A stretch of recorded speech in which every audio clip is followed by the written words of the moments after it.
And this is how you go from this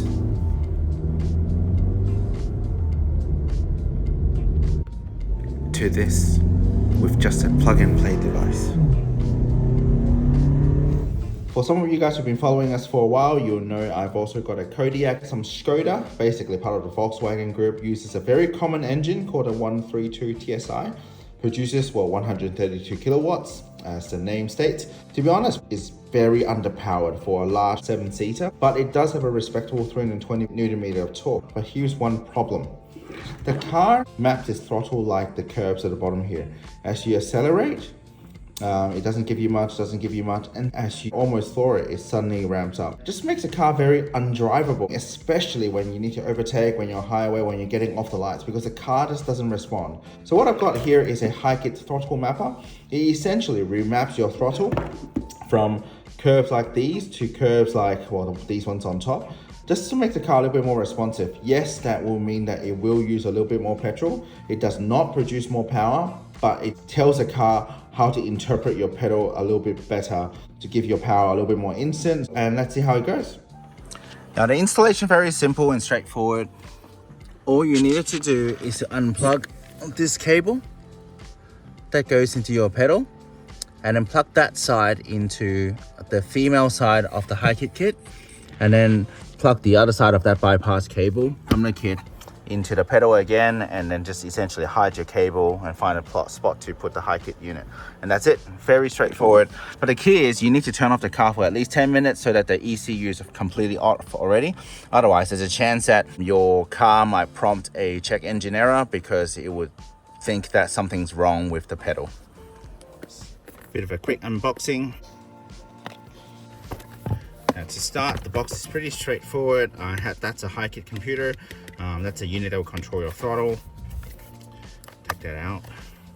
Side. Get that stuck. Okay, this is just a cable. So this line goes into HIKEIT, the computer itself, and then that's the female side for the original plug to go into, and that part goes into your throttle itself, which I showed you before. And then that's it. That's a bit of a tape for you to stick to the computer. Stickers, obligatory these days. Bit of instructions, and that's it. So like I said before, the key is to keep the car off for at least 10 minutes so that the ECU is completely off. And if you unplug it while the ECU is still on, it might think there's something wrong with the cable and it will pop up a check engine light, something you do not want. So the installation is pretty straightforward. Just gonna unplug this cable now. Just push the pin out and then slowly wiggle it out. Probably best to choose a day that's not that hot. Okay, it's out.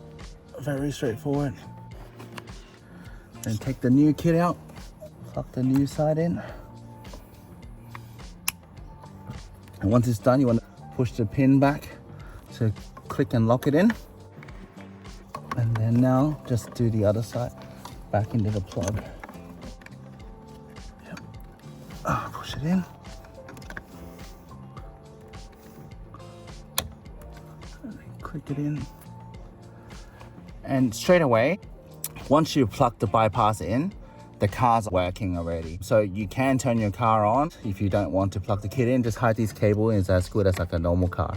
But now we're gonna just untie this bundle and weave the rest of the cable back to the HIKEIT kit. And then the installation's done. Super quick, super easy.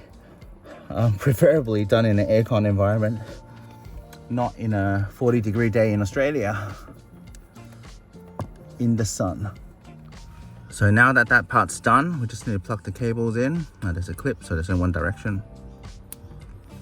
And that's done, the whole installation's done. When you go to car service, you can always just unplug this cable and then it becomes a normal car again. To hide the cable, I just routed the cable underneath the panel, go through the trim, and now I'm just leaving the unit here first. HIKEIT does provide you with a back plate alongside with some 3M tape, so you can mount it somewhere. But I haven't quite figured out where I want it yet.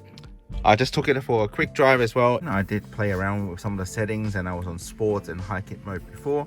Long story short, because of the limitation of the car itself, where it's got quite a turbo lag, when I change the settings to like sports or HIKEIT mode or launch mode, for example, Yes, it increases the responsiveness of the car because the throttle is now more instantaneous, but the turbo just hasn't kicked in yet, and so jerks a little bit more. So you step on the throttle, the car jerks and goes because it's now very responsive, and then a few seconds later the turbo kicks in and the car jerks again. Less so about HIKEIT, but more so where the engine's fairly underpowered. But for me, Cruise 9 is the sweet spot. Launch is a bit of a crazy beast mode. You do go super quick and the power is very instantaneous. It's equivalent to HIKEIT 10 mode. It's not a mode that you can really drive on, but it's definitely a mode where if you want to overtake someone at the lights, this is a great device where you can just press a button and then you're in the right mode to just go and overtake. But yeah, this is a kit that I think it's very easy to install. Makes a huge difference to how the car drives and how it feels. I do recommend it, especially for those who are thinking whether they need a new car because their car's underpowered. Well, actually, maybe a $200 device can change the behavior of your car, and now your car might last a few more years. It's a HIKEIT XS that I have here. Not suitable for everyone, but definitely a kit that's worth exploring. Hope you found the video helpful. Give it a like and a subscribe, and I'll see you guys next time.